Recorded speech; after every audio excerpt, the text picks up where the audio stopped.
Hello and welcome to a look at Walker by Psynosis, or released by Psynosis even, for the Amiga. Let's go with the plot. Apparently some time wars has been going on, and in present day in the Walker game setting of 2370 whatever, the big baddies are on the verge of being invincible kind of thing, and they have discovered that if they send time pirate bandit things back in time to key moments in history, they can become virtually invincible. The good guys discover, of course, that conversely, by defeating the bad guys' forces in those time zones, they can prevent those forces from existing in present day 2370, whenever it is. So they established the project for the Walker, which is this unit we are walking around with at the moment. The plot is about as thin as wet toilet paper, but sadly it is not as thin as the gameplay, because in the time it's taken me to talk about the plot, you have basically seen all this game has to offer. I'm very sorry to say it, but that is the literal truth. The game comes with two different difficulty settings, one called easy, the other called arcade.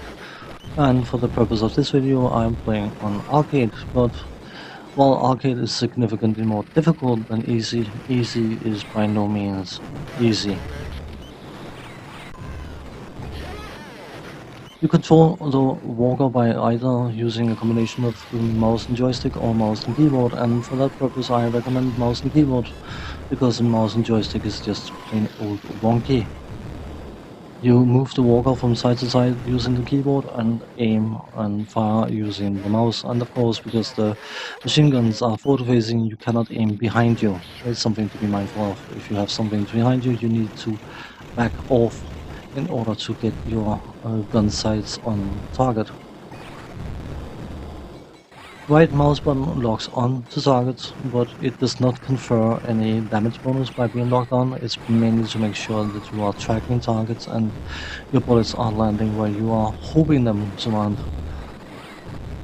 Against falling enemies, whether they are dying from high height or paratroopers, the lock-on mechanics seem to stick to them quite well after they are effectively dead, meaning that against that kind of units, enemies, the lock-on function is anything but useful.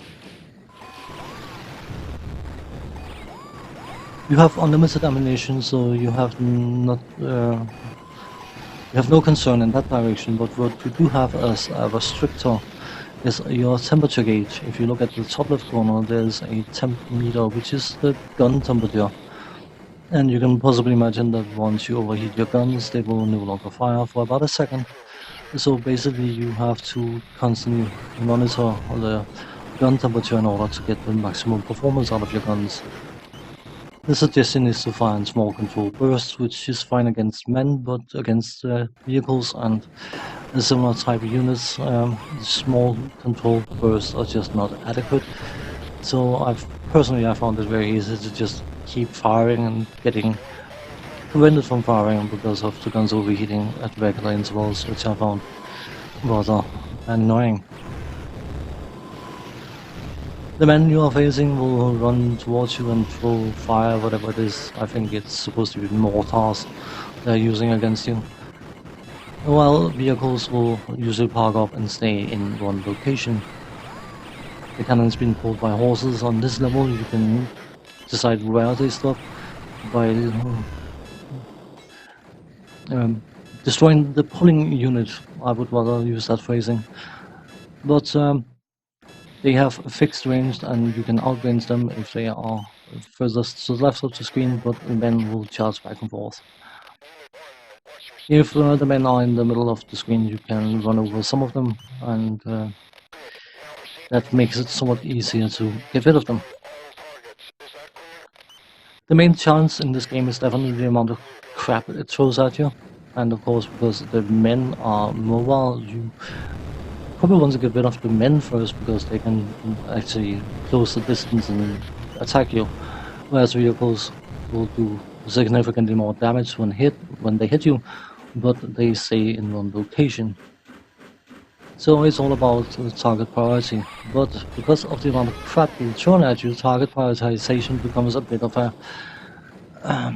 a mess, to say the least.